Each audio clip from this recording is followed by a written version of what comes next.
It's terrific to be here. Makes me feel like I'm in a place where there is a lot of passion about how can we do this better, right? What can we do for our communities together? And that's just a great place to be. So kudos to all of you for coming together, for the work that's being done through the social innovations. And I love the way that you set it up about why you have it. The whole idea of being able to kind of co-create, come together, do self-reflection, and innovate and create ideas is exactly what we're seeing happen all across the nation in the field of health and human services. And so when John called me, I said, of course I'd love to come and share these stories. They are stories across the nation. They're not my stories, my organization's stories. They're stories of leaders like you in the room. And while we are an organization, as I'll show you in a moment, that represents public sector leaders, increasingly we do our work in partnership with a lot of other organizations across the country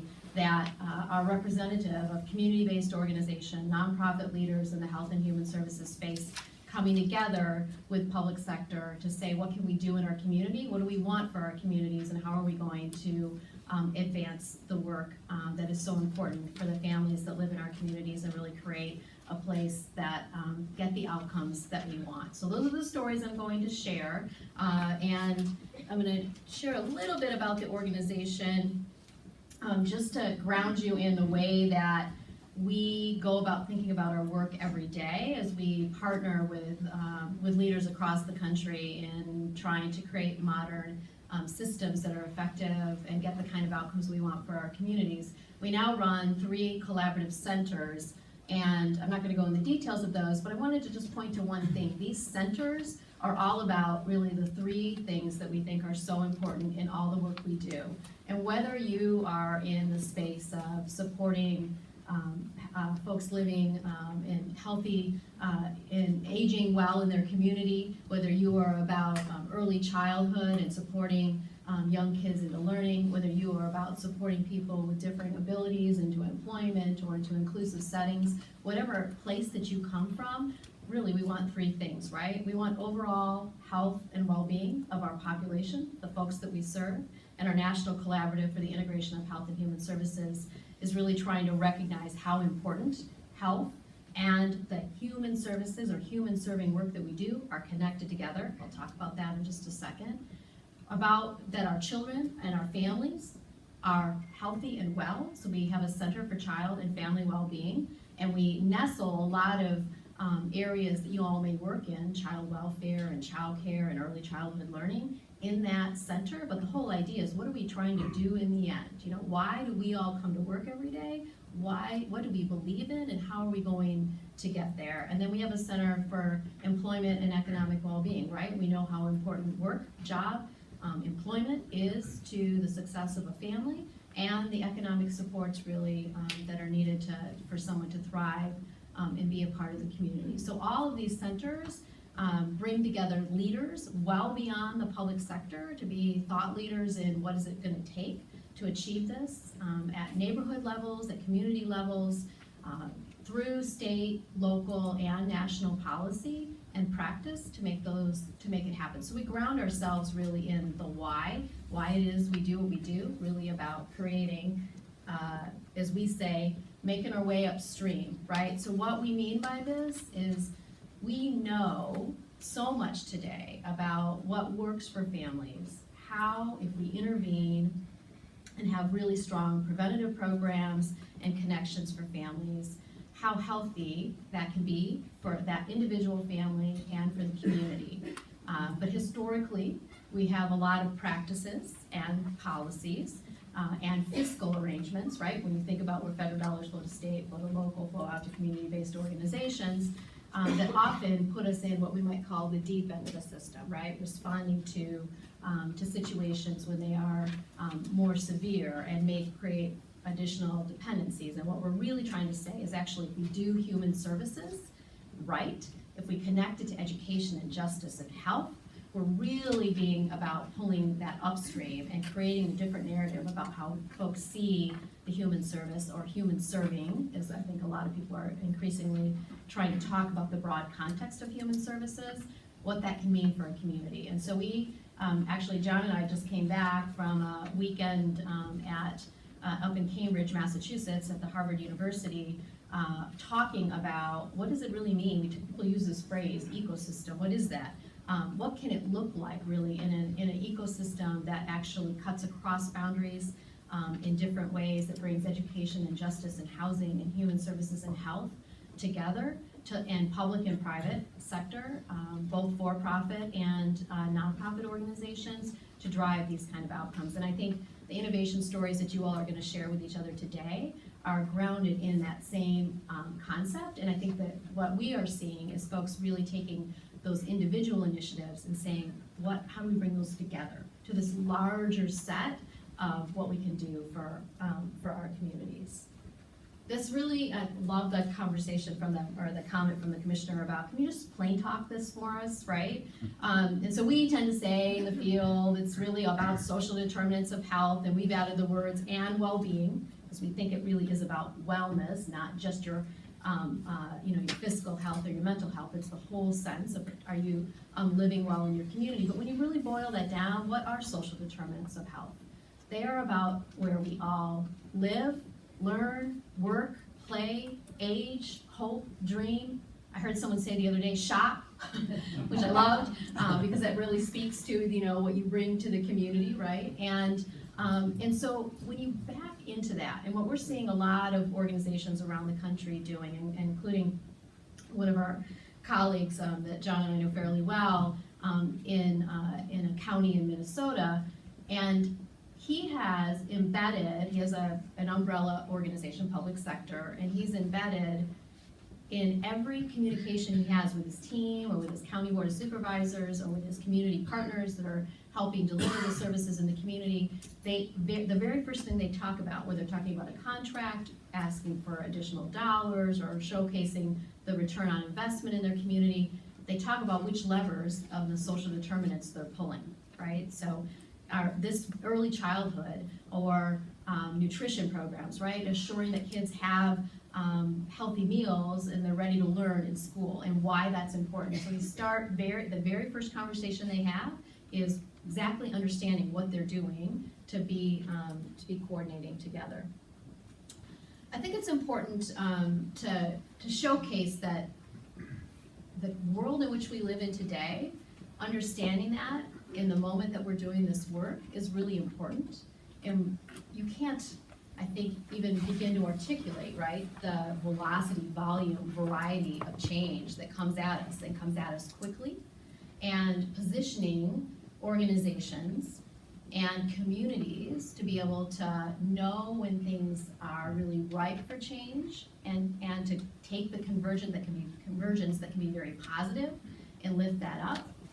Know when challenges may require some additional time to build stronger partnerships before maybe advancing something like a big policy change or practice change is important. And we're just constantly talking with folks about then also what does that mean for your own workforce, the kind of talent you bring in. Can people live with rapid pace of change and some ambiguity in what they're doing? And I'll talk a little bit about that in terms of leadership, but an important piece to just ground ourselves in that the context in the world we're living in today is very rapid change, which brings a ton of opportunities, but also requires us to really be in strong communication with each other and share ideas about what's happening, including when pressures become immense on any one organization. What does that mean between public and social serving community that delivers so much of the service array in human services? It really requires that kind of transparency and this kind of convening to have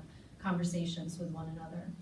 So there's a lot of challenges. There's probably nothing that I put on the screen here under biggest challenges that you would disagree with. If someone solved one of these, let me know.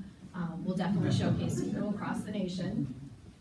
We do know a lot, though, about what kind of solutions are coming forward. And my intentionality here in putting this on the screen, and I know there's a lot of words on there for those of you in the back of the room, but here was just to see yourself that this is what we see across the nation, right? People are dealing with an opioid epidemic. They're still struggling with, okay, so we're talking about all this data analytics and optimization and how we should use big data, and we have antiquated systems that don't talk to one another, or we still struggle with outmoded rules and regulations that make that sharing that we all know is so important, just overly cumbersome. We can do it, but it takes a lot, right, to make it happen. At the same time, this convergence of an incredible amount of knowledge, science. I often say to folks, if you'd have told me 10 years ago that I talked about science, neuroscience, behavioral science, framing science, there's a whole science around framing and how you message, I would have said, no, that's not what I do. I do human services. I'm not a scientist, and yet it's informing our work like never before, right? What we know about executive functioning, how people are using things like motivational interviewing to have completely different conversations with families that engage them where they're at and empower them in ways that we probably at one point didn't really believe are possible.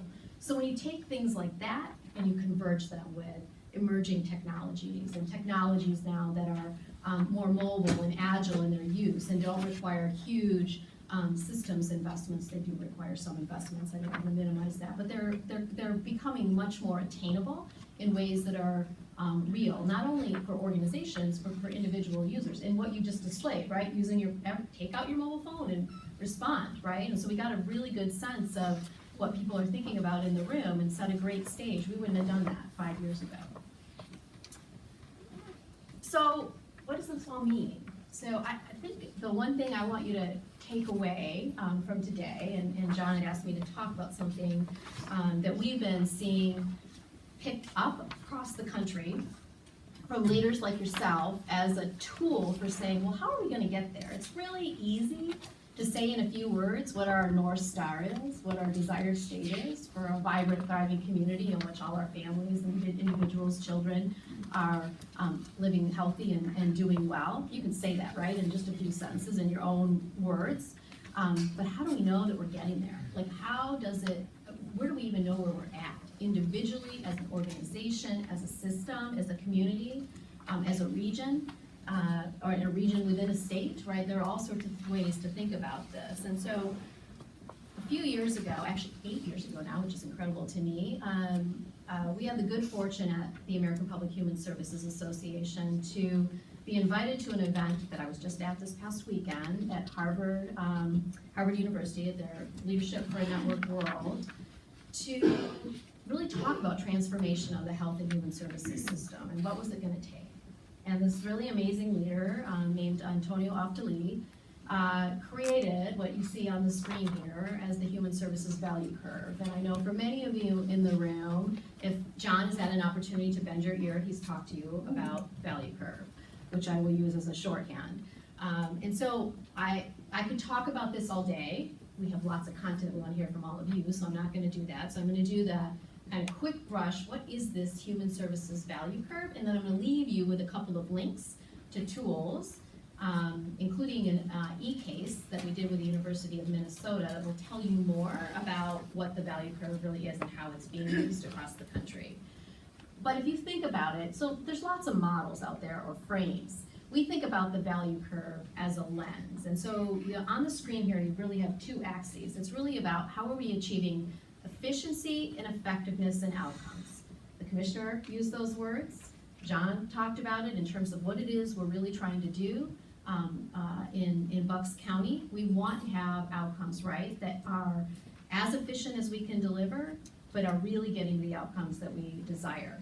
And so this model, and I'm going to walk you through all 4 stages here, fairly rapid fire, really is a way of orienting yourself to, well, where are we at? And what's beautiful about this model, I'll circle back to this, but I'm going to say it one time here at the start. What's beautiful about it is we tend to, in my work, I do a lot of systems level work, right? So I'm thinking about how systems are working at the national, federal level, state level, county level, how they interact together, how they work across structures. And it's really effective tool for that. But it also works at a agency level, at a unit level within your agency. It could work in a partnership, like maybe you have a joint partnership with another organization, or actually an individual worker level. And I'll show you what I mean as I walk through it.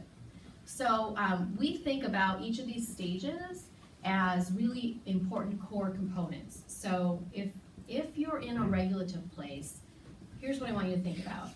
Regulative on the value curve is really about integrity. Do you have an integrity in what it is that you're delivering as an organization? Now I'm thinking organization here, right? I'm using it in that way. Do you actually follow, are you able to say, we meet the rules and we're delivering the service as we're required to do? Those are fundamental pieces, and people tend to sometimes think of regulative as bad. It's not, especially if you're doing it well. You have to have good integrity in your program and services. It's foundational. But if you left it there, if you said, yes, we're just good stewards of what we're supposed to do with our dollars, but you never really asked some other questions about that effectiveness and efficiency, you may not actually get the kind of outcomes you want. You can be very oriented to, we delivered SNAP benefits timely, or we met all of our rules and obligations in caring for the elderly in our community, but you didn't necessarily get the kind of outcomes you want for your community. So folks then start to talk about, well, how do you be more collaborative in your, and again, right now I'm using an example of your own organization or agency. How do you get to a more collaborative business model? Well, here we really think about what people have said for years as the single door approach, which might be even more concisely talked about as customer service. So lots of efforts in the last 10 years of people trying to streamline eligibility processes or make service referrals, feedback kind of loops from one organization to another. If someone presents in your door and you know that they really need this other service and you don't have it, how do you ensure that they get it, right? And that's really an important piece too, right? It creates more efficiencies, it's more effective in terms of service delivery to a consumer. But if you only stop there, do you always get the outcomes you want? No, right? Because if you haven't really asked the root question about why is this person in front of me, or why is this family in front of me, you may do all sorts of things really well and collaborate greatly across your community, but miss the very thing that's really fundamental to the reason a family might need human services. And so what we talk about, and what you've probably heard John refer to a lot, is in an integrated business model, you've really built into your system this concept about, are we really understanding what is the root cause of what's happening with a particular family? And the integrated business model is very close to the generative, which I'm going to talk to in a second, but it's focused on the family or individual in front of you. It's really understanding what their needs are, how do you meet them where they are, how do you create the kind of questions and service array that might really get upstream, right? So you could have families that come to you for very basic economic supports, maybe even employment. And however, if you're not asking some other questions about what's happening in that family, you might miss, right, some other signs of what's happening there. Domestic violence is an example that often gets used. Or you're helping with employment, but you're missing that this family is really struggling, someone in the family is really struggling with substance abuse or something of the like. And so the more that you can get into a community where the family is front and center and community is wrapping around, you start to unpeel some of these questions about how do we really understand what's happening in our community. And at this generative business model, one of my colleagues always says, think bigger than family. This is really about how do you get to that thriving community. This is where all the talk about big data, using population level information and saying what's happening in our community. So one of my favorite stories comes from Rhode Island, where they had, in one particular community, they had a number of children, very young children, kindergarten and first grade, who were truant.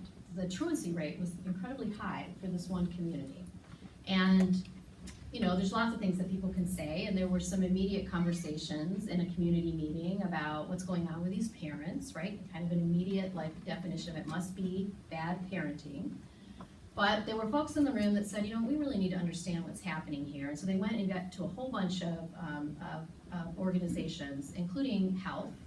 And what they discovered is that there was a large population living in one very big housing community. And they had a whole bunch of children who were showing up in emergency room with breathing issues, asthma and other related factors. And many times those were being impacted in the middle of the night. And so they were not showing up at school at all or showing up late. And what they found out was this housing community, the landlord there wasn't meeting his obligations in terms of a healthy environment of where those families were living. They ended up enforcing some of the rules and making some repairs in the community. Another community provider came in and said there's also a lot of safety issues around where this school is located, and parents have to get to work and are concerned oftentimes about getting their kids to school. So they instituted a walking school bus that's been around for like 10 years, and volunteers in the community walk these kids to school every day. It completely eradicated the issue. Those kids are in school and learning, and there are so many ways we could have done other things or spent money and not known what was really at the root cause. And what were those parents doing? Using protective factors, right? To really ensure that their children were doing well. And so that's an example of kind of lifting up and saying, what's the issue? How are we tackling it? How are we thinking about it as a community using information that's really in front of us that sometimes we don't even see. So the value curve is really helping us think about impact. What is it? And we can orient it. You can use it as an individual worker. A number of organizations have really encouraged leadership at all level in their organizations about even just the simplest things, like are there additional things you can do if you're a frontline worker or a case worker in the way that you're thinking about your work. It's not additional work. It's a lens to think about how am I thinking about my work, and can I get at something that is more productive for families. So there's a ton more about what communities have done with this. At the end of this deck, which I'm sure we can make available to you, and also even on these, if you have the deck in front of you, these are live links to a toolkit that we've developed around the Human Services Value Curve that's available for anybody to use, and to this partnership we have with the Huber Project at the University of Minnesota, where they interviewed 6 jurisdictions about how they've used the value curve in their organizations and what it's meant for their community. And then lessons learned in that as well. It's really pretty amazing. And what I love about this is the value curve came from Harvard. It's open source, right? It's something that was available to the entire community. Here's an entirely different university that took it on and said, we see real value in this and we want to make it more translatable for the entire community. That in of itself is good partnership that is spreading ideas. So this just gives you a quick glance about lots of places that it's in use. I think we can't keep the map up to date enough, and I know it's not been updated with a number of people we learned just this past weekend are applying it. And what you don't see on here is it's gone international. We actually have several countries in Europe, Ontario, Canada, and Australia that are also applying the principles in their work. So let me close with just a couple of thoughts that hopefully will give you some thinking about how you go into the conversations for the remainder of the day around what leadership and partnership might look like if we think about those 2 words in a slightly different way than we might have been. And I saw a lot on the screen as you were all responding that I think this room is really ready to take these on and say, what are we doing for Bucks County, and how can we can think about, and beyond, right? Think about how we collaborate in different ways together. So one thing is, I think it's really important to think about leadership in an adaptive way. Some of you may have heard of Professor Ron Heifetz, also happens also to be out of Harvard, and he authored a book called, well, he's written several ones, but he writes about adaptive leadership. And what do I mean by that word? Really what I mean is these are leaders who really understand, that context I talked about, like it really matters how complex and dynamic the world is today when you're thinking about leading through change. Well, adaptive leaders really embrace that, right? So you have to kind of step over the threshold. You have to be willing to take some risk You have to be willing to work in a very sometimes uncertain time, right? Uncertain as to funding, the number one thing that appeared on the screen there, and yet move the conversation forward, and sometimes in our more collaborative and generative place of operation, we also have to give something up, right? We have to kind of put on the table, here are the resources, and I don't just mean dollars, but here are the talent, the thinking that I have, and also here's what the answers I don't have. And so we see adaptive leaders embracing a number of these things on here, thinking about hierarchy in a totally different way, really flattening it in their organizations and trying to lift up leadership ideas at all levels. You know, sometimes the folks who have the best ideas are the ones living it every single day on the front line, and how often are we really asking them, what more could we do, or what should we do differently that would really make a difference in how we're thinking about and delivering services with our families. There's a lot in here. You can also read more about adaptive leadership on our website. But ultimately, I think, so a lot of folks talk about collective impact. We see organizations embracing the concepts behind collective impact all the time, and we think it's fantastic. It really is a place to build from. The one thing I would add, if I could be an author with the folks who really kind of have written a lot about the collective impact piece, is that there's a piece of collective discovery that's really important, which is why I love what you're doing through the social innovations, because it really is about, it's not just we want to get to this end, we're going to discover those solutions together, right? We're gonna co-create, we're gonna come together and say, you know what, we can do this, we know it, but it's gonna require us to think a little bit differently in terms of our operations and get outside of some of those comfort zones, and maybe align with folks that we've never actually worked with before. So we see a lot of power in this, and in what we call generative partnerships. I think this, quote says it really well. It's a simple piece, right? Complex, difficult social problem. It's not solved in any one sector. It's really something that we come together on. We do in earnest, right? We think about it all the time. And underneath this, of course, though, you really have to have respect and transparency and an honest dialogue with one another, and starting conversations about what we are all doing is a great place to do that. So there's a great power in generative partnerships. We can actually create and leverage assets in different ways. What we see happening across the country often is that folks will come together in their communities on one or two initiatives, but then start to see the momentum in that and think a little bit bigger. And surprising to them, it actually comes with resources. All of a sudden, philanthropy's at your door and saying, wow, you're co-creating across multiple organizations. We really like that, and it can actually bring resources to you. Receiving partners can also help keep you focused on the North Star. I've experienced this a great deal. One organization we do a great deal of work with is the Alliance for Strong Families and Communities, which is a membership organization of community-based organizations. There might be members in the room of that national organization. And our organization, two national organizations of health and human service leaders, as far as we can tell, maybe one time 20 years ago we did something together. We really weren't working together, and we said this doesn't make any sense. We need to find ways that create new relationships and start to work past some of the tensions that often exist in the public and social serving nonprofit sector. And we in fact held the first national co-convening earlier this year, which was just fantastic, of bringing leaders across the nation together. And I remember several people came up to me and said, Susan Dreyfus, who's the head of that organization, said, I don't really get what you and Susan were doing, but now I do. Like, having been there and realized the common challenges and the ways in which we talk about the work and how much more powerful and effective we can be as we work across those sectors.